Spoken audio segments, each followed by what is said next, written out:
All right, world. This is video number 3 for hiking and biking with the Hogans because we don't do a whole lot of it, but we want to do more.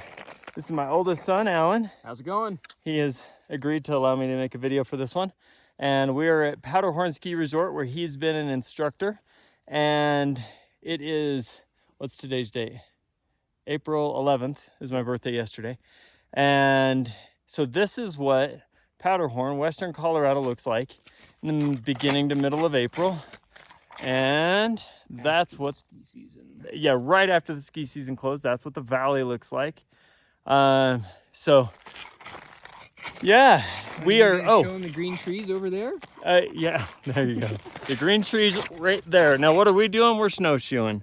Now you might think, why are you in the snow with your shirt off? I didn't know how to prepare for this, and so I brought a hoodie and my shirt, and we're 45 minutes up, and you can still see the parking lot. Yeah, you can still see the parking lot. So we're not that far up, and I'm not sure how long it's going to take to get where we're going. In retrospect, I would have left my glasses. They keep fogging up. Sunglasses, sunscreen. I accidentally left the sunscreen at home. I grabbed it and then put it on the counter, I think. Got snacks, got water. You can drink the dirty snow if you want to. It might make you sick. And then, so in retrospect, Alan said it's probably around 70 degrees. That's the high. It's probably only 58 right now. Okay, so high 50s right now. And I'm sweating. So you don't need he's good with a hoodie, but he'd wear a hoodie in the middle of summer, I think. Probably would. I might swap to a lighter hoodie than this, but this is a pretty light hoodie, and I've got a really thin t-shirt on underneath it. Yeah, that is actually a light hoodie. It's not a winter one. So let's see. So snowshoeing, that keeps us from falling. Why don't you explain that real quick? Why do you wear snowshoes instead of just hiking up in boots? And tell us that, and then tell us how much they cost you, like your little story of where you got them. So I'll start with the story of how I got them. These snowshoes, I just found both of them together at a garage sale. I got both pairs for 20 bucks, so $10 each. And then as for why we need them, as the summer months start, this top layer of snow will start to melt. And that water really has nowhere to go except downhill and down under the ice and the water that's already, or the snow that's already there. So that water level will kind of start to melt through the ice. And then depending on the temperature and time of day, it'll basically create frigid ice layers. So you're going to have just a bunch of layers of ice stacked on top of each other. And if anyone's been walking on a lake, or if anyone's spent time ice fishing, whatever else, you know that falling through ice is entirely a possibility.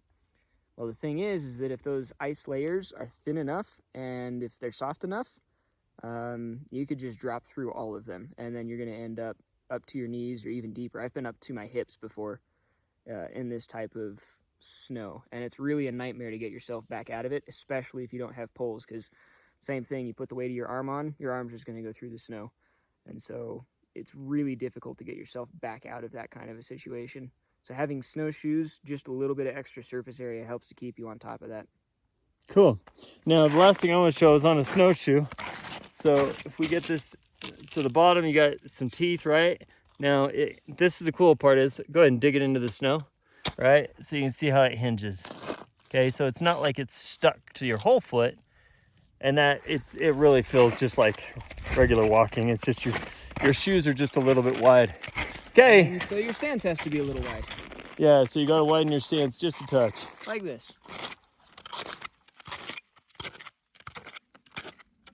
Ta-da! Yeah, he did it. He can walk. Hey, let's see. Let's throw this on there too, because this is the whole reason we're up here. Why are we here? Why aren't you getting ready for college today? Why am I not at work today? This is getting ready for college. I'm saying goodbye to you, more or less. Okay.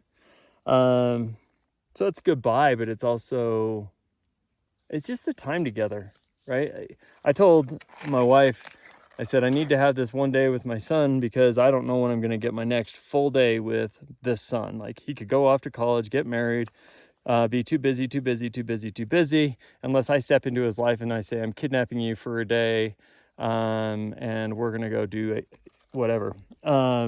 Entirely possible. Like, life just gets busy, right? So I have to shut down my day and he has to shut down his, and you just have to make it happen. And that's one of the things. It's like, you're never going to get today again. So it's not to say that every day should be this day, but you got to make time for stuff like this.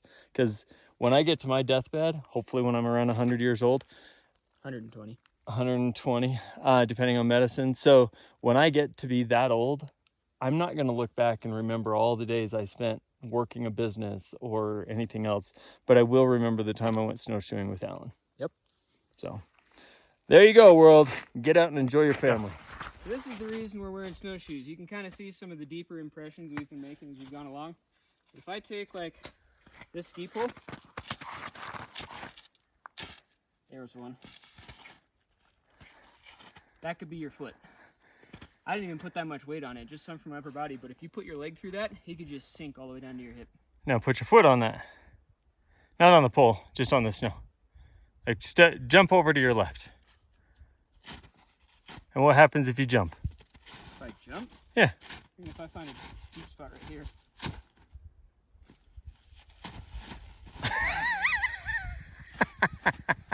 The tails got cut.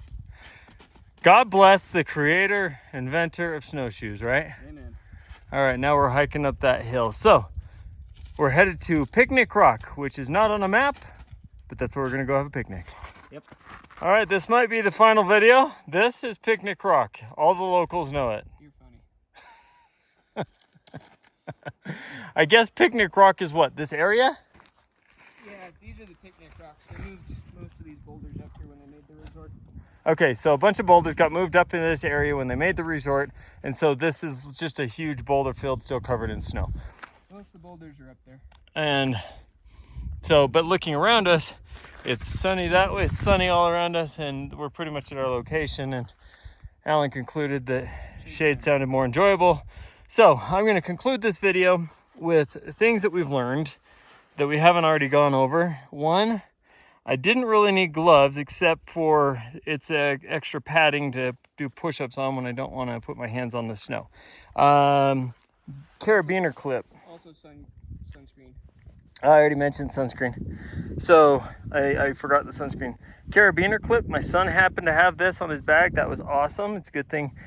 I'm really glad he had it because it gave me an opportunity to take off my shirt and not have to carry it.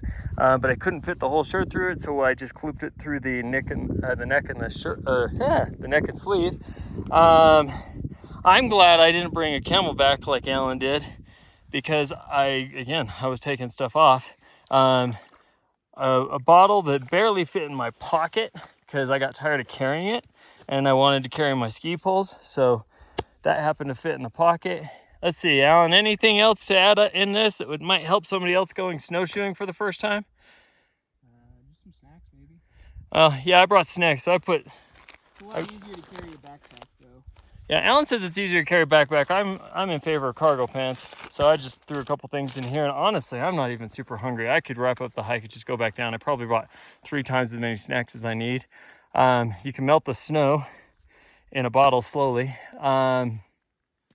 That's it. Other than that, the biggest lesson, remember to stop and enjoy the scenery, because you never know how long you'll have it to enjoy. All right, guys, go enjoy your family, your friends, and this blessed nature that God has given us.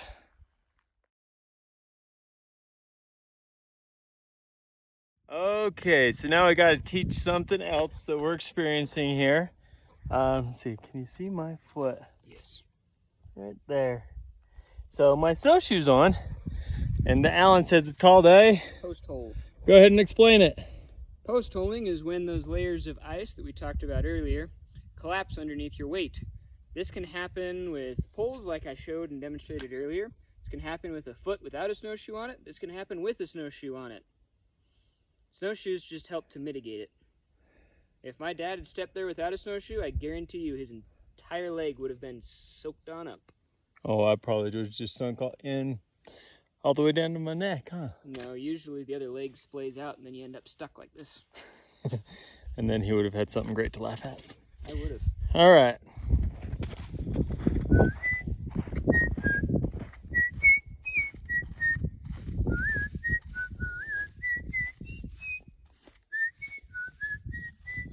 Hey, if you're happy and you know it, go snowshoe. If you're happy and you know it, go snowshoe. If you're happy and you know it, then your snowshoes surely show it. If you're happy and you know it, go snowshoe. Woo! Woo! So we thought our conclusion was earlier, but it wasn't, and then we made a couple silly things to add to it. So this is the conclusion of the video.